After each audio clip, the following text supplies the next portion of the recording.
नमस्कार। टीसीएच पर आपका एक बार फिर से स्वागत है। तो मध्य प्रदेश में चुनाव प्रचार का दौर थम गया। चुनाव प्रचार का दौर तो थम गया, लेकिन जितनी गहमा गहमी, जितना शोरगुल, जितना आरोप प्रत्यारोप मध्य प्रदेश में सुनाई दिया है, उतना दूसरे प्रदेशों में नहीं सुनाई दिया। जबकि चुनाव तो 5 प्रदेशों में हो रहे हैं, तेलंगाना में, मिजोरम में, राजस्थान में, छत्तीसगढ़ में और मध्य प्रदेश में। लेकिन मध्य प्रदेश में जितना शोर शराबा हुआ उतना कहीं और नहीं सुनाई दिया। हालांकि मध्य प्रदेश पर जाने से पहले प्रधानमंत्री जी का एक वक्तव्य आया, एक भाषण आया, और वो भाषण अजीबोगरीब था। मतलब सुन के अजीब सा लगा। उन्होंने कहा कि बटन ऐसे दबाना, वोट डालने का बटन ऐसे दबाना जैसे उनको फांसी दे रहे हो। उनको मतलब विपक्ष को फांसी दे रहे हो। अब लोकतंत्र में जो बटन दबाया जाता है, वो बटन तो सरकार बनाने के लिए दबाया जाता है, और सरकार बनाने के पीछे जनता की जो इच्छा होनी चाहिए वो ये होनी चाहिए कि उसको बेहतर जीवन मिले, पानी मिले, शिक्षा मिले, स्वास्थ्य मिले, रोजगार मिले, किसानों को खेती के लिए सुविधाएं मिले, व्यापारियों को व्यापार के लिए सुविधाएं मिले, जो पढ़ने वाले विद्यार्थी हैं उनको पढ़ने के लिए सुविधाएं मिले, राज्य में शांति हो, देश में शांति हो। इन सब चीज़ों के लिए जनता वोट देती है। लेकिन प्रधानमंत्री जी कह रहे हैं कि वोट ऐसे डालना जैसे फांसी दे रहे हो। अब फांसी कौन देता है? फांसी देने के लिए जल्लाद होते हैं। जज मुकदमे का फैसला सुनाते हैं, पुलिस गिरफ्तार करती है, लेकिन फांसी तो जल्लाद देते हैं। तो लोकतंत्र में जनता को भगवान माना जाता है, लोकतंत्र में जनता को सर्वोपरि माना जाता है। लेकिन यहां स्थिति यह है कि जनता को जल्लाद बनाने की बात है। ये अजीबोगरीब मैंने इसलिए कहा क्योंकि किसी देश के प्रधान से, हमारे प्रधानमंत्री हैं, वो भारत के प्रतिनिधि हैं सारी दुनिया में, तो देश के प्रधानमंत्री से ये उम्मीद, ऐसी भाषा की उम्मीद नहीं की जाती है। लेकिन आजकल उम्मीदें कहाँ पूरी होती हैं, लोगों की ज़बान फिसलती रहती है। और ये एक ऐसी मानसिकता को भी बताता है जिसमें विपक्ष के साथ संवाद करने या विपक्ष के साथ मिलकर देश का भला करने की जगह विपक्ष के अंत की कल्पना दिखाई देती है। पहले भी कांग्रेस मुक्त भारत और क्या क्या बातें हो चुकी हैं। हालांकि जनता समझदार है, पब्लिक है, सब जानती है। वो अपने हिसाब से वोट देगी, उसको कहाँ सरकार बदलनी है वहां बदल देगी, और जहां सरकार नहीं बदलनी है वहां नहीं बदलेगी। लेकिन आज ग्वालियर की एक नोक झोंक, ग्वालियर से आप जानते हैं मेरा विशेष लगाव है, मेरी जिंदगी का एक बड़ा हिस्सा ग्वालियर में गुजरा है। वहां की गलियां, मोहल्ले मेरे लिए बिल्कुल अपने घर जैसे हैं। तो ग्वालियर में हुई एक नोक झोंक की बात आज मुझे लगा कि आपसे कर ली जाए। प्रियंका गांधी स्टार चुनाव प्रचारक हैं कांग्रेस की। हालांकि किसी चुने हुए पद पर नहीं है, कहीं की एमपी एमएलए वो नहीं है, लेकिन पार्टी में बड़े पद पर हैं, महासचिव हैं और स्टार प्रचारक हैं। जब वो भाषण देती हैं तो पूरे देश में उसका चर्चा होता है। उन्होंने ग्वालियर में एक भाषण दिया, और पहली बार शायद, हालांकि इशारों इशारों में इसके पहले भी वो इंदौर में अहिरावण कह चुकी थी, लेकिन इस बार पहली बार नाम लेकर उन्होंने सीधा हमला किया सिंधिया पर, ज्योतिरादित्य सिंधिया पर। दरअसल कांग्रेस में रहते हुए ज्योतिरादित्य सिंधिया गांधी परिवार के बेहद करीबी माने जाते थे। एक जैकेट चली थी जिसमें सिंधिया जी और राहुल गांधी दोनों एक जैसी जैकेट पहने हुए हैं, और पता यह चला था कि प्रियंका ने दोनों को गिफ्ट किया था। तो परिवार के सदस्य जैसे थे। और पिछले चुनाव के बाद जिस तरह से कांग्रेस छोड़कर वो भारतीय जनता पार्टी में गए और बनी बनाई सरकार, एक ऐसी जगह जहां 2 टर्म से सरकार नहीं बनी थी, वहां तीसरे टर्म में कांग्रेस ने सरकार बनाई, बहुमत वाली सरकार बनाई, और वो सरकार गिरा दी थी ज्योतिरादित्य सिंधिया ने। उसके बाद वो भाजपा में गए, फिर उपचुनाव हुए, वो मंत्री बने, राज्यसभा के सदस्य बने। ये सारा कुछ हम लोग जानते हैं। तो कहीं ना कहीं वो चिढ़, कहीं ना कहीं वो गुस्सा तो होगा। तो प्रियंका जी ने अपने भाषण में सिंधिया जी पर सीधा प्रहार किया। 1-1.5 मिनट का उसका हिस्सा आप देख सकते हैं, सुन लीजिए, फिर उस पर बात करते हैं। इनके जो सारे नेता है ना, बड़े विचित्र टाइप के नेता है। पहले तो हमारे सिंधिया जी, जानते हैं मैंने उनके साथ यूपी में काम किया। क्या है कि कद में थोड़े छोटे पड़ गए हैं, लेकिन अहंकार में तो भाई वाह। जब हम काम कर रहे थे यूपी में, हम यूपी में काम कर रहे थे, तो देखो यूपी वालों की, तो हम भी यूपी के हैं, आदत है हम लोग शिकायत, गुस्सा, नाराजगी सब निकाल देते हैं। महाराज बोलने की आदत नहीं है। लेकिन भैया उनके पास जो भी कार्यकर्ता जाता था कहते दीदी कि हम क्या करें, महाराज महाराज कहना पड़ता है, हमारे मुंह से नहीं निकलता तो फिर कुछ काम ही नहीं होता हमारा। वैसे उन्होंने अपने परिवार की परंपरा अच्छे से निभाई है।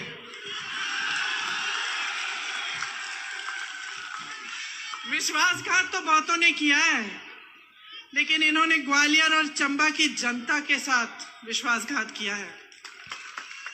आपके पीठ में छुरा भोंका है, बनी बनाई सरकार को गिरा दिया, और वो बनी बनाई सरकार आपकी थी, आपने वोट दिया था उसके लिए। 3.5 साल से इस सरकार ने आपको 21 रोजगार दिए हैं। तो इस भाषण में आप देख रहे हैं प्रियंका जी कुछ ज्यादा ही आक्रामक हो गई और सीधे उन्होंने उस परिवार के इतिहास पर भी बात किया। निश्चित रूप से 1857 की वो बात कर रही थी। अभी आपको पता है कि 1857 और सिंधिया करके डॉक्टर राकेश पाठक की किताब भी आई है, जिसमें उन सब चीज़ों का बहुत विस्तार में जिक्र है। उस किताब के आने पर हुआ ये एक बड़ी मज़ेदार घटना हुई, जिस पर मैंने वीडियो बनाया था कि भारत सरकार की जो वेबसाइट है, भारत सरकार की एक वेबसाइट पर बाकायदा ये जिक्र था कि जयाजी राव सिंधिया अंग्रेजों से मिल गए थे, उन्होंने झांसी की रानी और क्रांतिकारियों का साथ नहीं दिया था, लेकिन उसको उस किताब के आने के बाद जब चर्चा शुरू हुई तो हटा दिया गया। तो इस परिप्रेक्ष्य में प्रियंका गांधी ने सीधा हमला बोला, आपने देखा, सिंधिया जी पर। अब जाहिर है कि जब सीधा हमला बोला जाएगा तो सिंधिया ही जवाब देंगे। तो सिंधिया जी ने थोड़ी देर बाद ट्विटर पर जवाब दिया, एक लंबा स्टेटस लिखा जिसमें उन्होंने हर तरह की बात की। पहले तो ये कहा कि हमारे ख़ानदान ने मुग़लों का, अफ़गानों का और बाकी सबका जो है मुकाबला किया। फिर उन्होंने कांग्रेस के ऊपर लांछन लगाया, इमरजेंसी की बात की कि कांग्रेस की दूसरी पीढ़ी ने सत्ता के लोभ में इमरजेंसी लगा दी, वगैरह वगैरह वगैरह। अब इसके बाद सोशल मीडिया पर तमाशा तो मचना ही था। पहली बात तो इसमें तो कोई दो राय नहीं है, ये तो कोई कह ही नहीं सकता है। महाजी सिंधिया जब ग्वालियर तक सिंधिया खानदान को ले जाते हैं, ग्वालियर के किले पर कब्जा करते हैं, उस समय उन्होंने जाहिर तौर पे मुगलों से तो वो क्या लड़ाई लड़ते, मुगलों से कोई ऐसी लड़ाई थी नहीं, एक तरह से मुगल शासन को वो नियंत्रित ही कर रहे थे। लेकिन बाकी लड़ाइयाँ उन्होंने लड़ी, बेहद वीर थे, बेहद शानदार थे, इसमें तो कोई दो राय नहीं है, उस पर कोई सवाल भी नहीं करता है। लेकिन 1857 वाली भूमिका पर तो सवाल होते रहते हैं। तमाम तरह के विद्वानों ने, इतिहास के विद्वानों ने अलग अलग बातें की हैं और 1857 के इतिहास पर तो सवाल उठते ही रहते हैं। तो सोशल मीडिया पर भी 1857 की ढेर सारी बातें सामने आई। सुप्रिया श्रीनेज जो कांग्रेस की तेज तर्रार प्रवक्ता भी हैं और उनके सोशल मीडिया की हेड हैं, उन्होंने एक लंबा स्टेटस लिख के बहुत सारी चीजें पूछी हैं। लेकिन सबसे मजेदार चीज ये थी कि इस स्टेटस के बाद एक फोटो वायरल होता है। उस फोटो में बच्चे सिंधिया हैं जब वो बच्चे हुआ करते थे, इंदिरा जी हैं, सिंधिया जी की माता जी हैं, ये लोग चेयर पे बैठे हुए हैं, सोफे पे बैठे हुए हैं। जो बालक सिंधिया हैं वो भी सोफे पे बैठे हुए हैं और माधवराव जी सिंधिया जो ज्योतिरादित्य सिंधिया जी के पिता भी हैं और कांग्रेस के बड़े नेता रहे, वो जो हैं पीछे खड़े हैं। और सवाल ये पूछा गया, और ये फोटो दरअसल इंदिरा जी के जन्मदिन पे सिंधिया जी ने, ज्योतिरादित्य सिंधिया ने खुद पोस्ट की थी जब वो कांग्रेस में थे। तो ये सवाल उनसे पूछा गया कि भाई आप कांग्रेस में थे, आपके पिताजी इमरजेंसी के दौर में जेल नहीं गए थे, आपके पिताजी उसके बाद कांग्रेस के लंबे समय तक सांसद रहे, मंत्री रहे, बहुत बड़े नेता रहे, आप खुद सांसद रहे, मंत्री रहे, बहुत बड़े नेता रहे। उस समय तक आपको इमरजेंसी की याद नहीं आई थी, उस समय तक आपको नेहरू जी की दिक्कतों की याद नहीं आई थी, उस समय तक आपको और कुछ याद नहीं आया था, अब आपको याद आ रहा है। तो ये सब चलता रहा। इसी बीच में मैंने भी एक चीज पूछी ली थी, चूंकि मैं इतिहास का व्यक्ति हूं, कि लंदन में एक गैलरी में एक पोर्ट्रेट रखी हुई है। उस पोर्ट्रेट का चित्र आप देख पा रहे होंगे।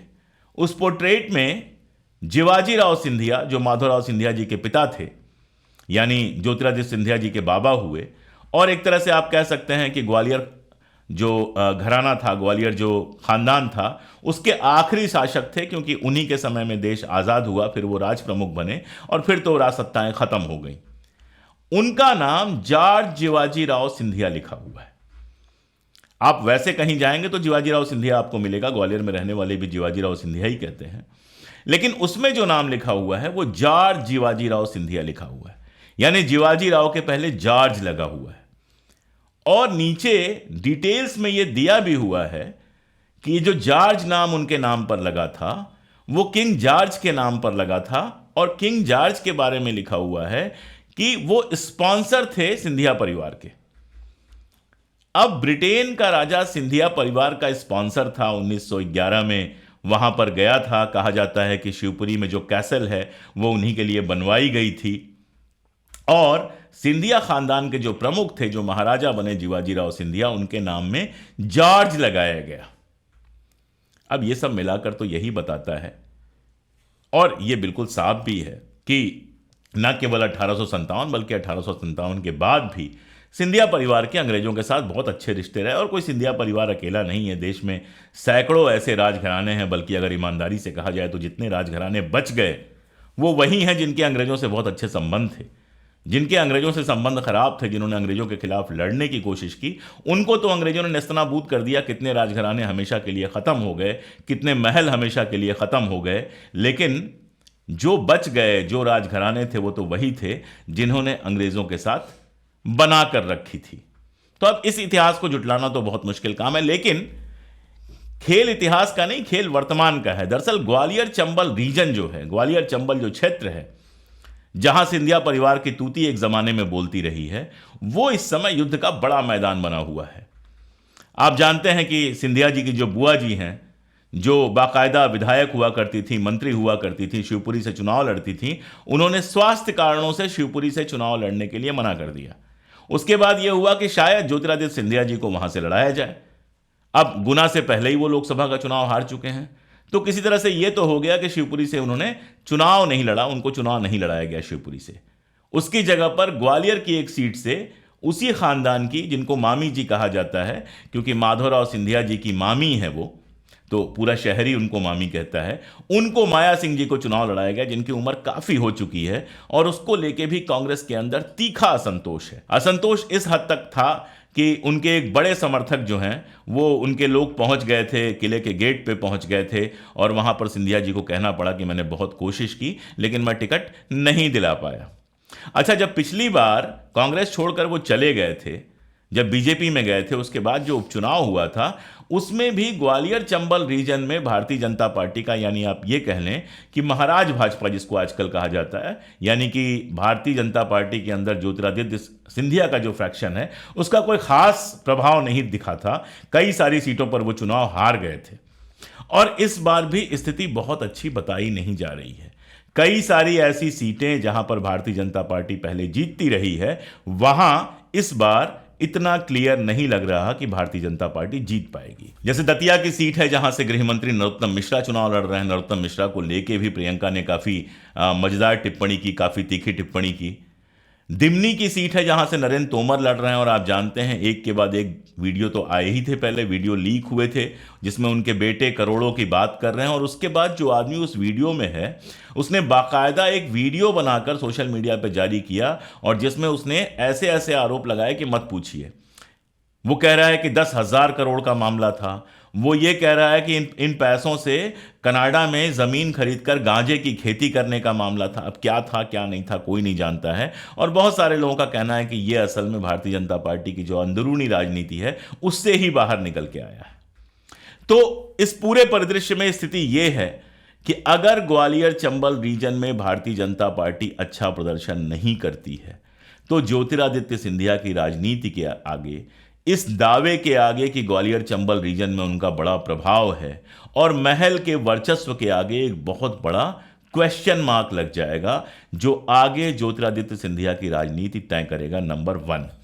नंबर 2 ये कि बीच में चर्चा ये चली थी कि शायद सिंधिया जी वापस आ जाएं कांग्रेस में, लेकिन कहते हैं कि मस्तूलें उन्होंने जला दी हैं। जिस तरह से उन्होंने गांधी परिवार पर और बाकी सारी चीजों पर पहले हमले किए थे, और अब जिस तरह से प्रियंका गांधी ने सीधा हमला बोला है, उसके बाद एक चीज बिल्कुल क्लियर हो गई है कि कांग्रेस में वापसी के उनके रास्ते दशकों के लिए बंद हो गए हैं। कांग्रेस में तो वो वापस अब नहीं आ रहे हैं। तीसरी बात यह है कि भारतीय जनता पार्टी के अंदर जिस तरह की कला है मध्य प्रदेश में, उसमें अगर इन चुनावों में भारतीय जनता पार्टी सत्ता में नहीं आती है, और ज्योतिरादित्य सिंधिया जी ने जिन लोगों को टिकट दिलवाए हैं उनमें से अधिकतर लोग नहीं जीतते हैं, तो भारतीय जनता पार्टी के अंदर भी ज्योतिरादित्य सिंधिया का क्या प्रभाव बचेगा, ये देखने वाली बात होगी। और आखिरी बात कि इन सब का असर पड़ेगा 2024 के चुनावों पर, जब ज्योतिरादित्य सिंधिया जी के लिए सीट निर्धारित होगी। क्योंकि जिस गुना से वो हारे थे वहां भारतीय जनता पार्टी का जो कैंडिडेट जीता था वो अभी भी भारतीय जनता पार्टी में है, उसका दावा बनेगा। और अगर ग्वालियर चंबल रीजन में ज्योतिरादित्य सिंधिया ये नहीं सिद्ध कर पाते हैं कि आज भी उनका प्रभाव था, तो ये कह पाना उनके लिए बहुत मुश्किल होगा कि मैं ये चुनाव जीत जाऊंगा। तो मध्य प्रदेश का चुनाव हो तो रहा है मध्य प्रदेश का मुख्यमंत्री चुनने के लिए, लेकिन ज्योतिरादित्य सिंधिया के लिए ये एक ऐसी स्थिति बन गई है जिसमें उनके अपने लिए ये जीवन मरण का प्रश्न बन गया है। जीवन मरण जब मैं कह रहा हूं तो राजनैतिक जीवन मरण की बात कर रहा हूं। ये उनकी अपनी खुद की राजनीति के लिए एक बहुत ही महत्वपूर्ण चुनाव हो गया है, जिसके रिजल्ट ये तय करेंगे कि आगे ज्योतिरादित्य सिंधिया की राजनीति किस रास्ते पर चलेगी। प्रियंका इस बात को अच्छी तरह से जानती हैं और यही वजह है कि कल उन्होंने सीधा हमला बोला, और इस हमले के बाद तिलमिलाए हुए ज्योतिरादित्य सिंधिया ने जब जवाब दिया सोशल मीडिया पे, तो वो जवाब से ज़्यादा उन जवाबों से जो सवाल निकले वो सवाल वायरल हो गए। मुझे तो ऐसा लगता है कि जवाब देने के बाद सोशल मीडिया पे ज़्यादा किरकिरी हुई है। हालांकि ग्वालियर का मतदाता, ग्वालियर चंबल रीजन का जो मतदाता है, वो सोशल मीडिया से कितना प्रभावित होगा ये देखने वाली बात होगी। ज़मीनी जो चीज़ें हैं उनसे वो ज़्यादा प्रभावित होगा, और सर्वेस तो यही बता रहे हैं कि वहाँ कांग्रेस काफ़ी अच्छी कंडीशन में दिखाई दे रही है। बाकी क्या होगा जब चुनाव का रिजल्ट आएगा तो हम देखेंगे, लेकिन एक चीज़ तो तय है कि ये सिंधिया पुराण जो है वो इतनी जल्दी बंद नहीं होने वाला, वो लंबे समय तक चलता रहेगा, क्योंकि कांग्रेस ने उनके पार्टी से जाने को, मैं गद्दारी शब्द का उपयोग नहीं कर रहा हूं, नहीं करना चाहिए जब तक बहुत ज़रूरी ना हो, लेकिन उनके पार्टी छोड़ के जाने को दिल पे ले रही है कांग्रेस, सीरियसली ले रही है कांग्रेस। और तीखे हमले, मुझे लगता है कि इस पूरे चुनाव में जितने हमले शिवराज के ऊपर हुए हैं, शिवराज सिंह चौहान के ऊपर हुए हैं, उससे ज़्यादा हमले तो ज्योतिरादित्य सिंधिया के ऊपर हुए हैं, और ये हमले बंद नहीं होंगे। आगे और रोचक मोड़ लेंगे जब इन चुनावों का रिजल्ट सामने आएगा। जब चुनाव का रिजल्ट आएगा तो चुनाव के रिजल्ट के एनालिसिस के लिए मध्य प्रदेश के कुछ सीनियर लोगों के साथ हम बातचीत निश्चित तौर पे करेंगे, लेकिन तब तक देखिए और इंतज़ार कीजिए कि क्या होता है। ग्वालियर की जनता, चंबल की जनता और मध्य प्रदेश की जनता क्या फैसला करती है। बहुत शुक्रिया।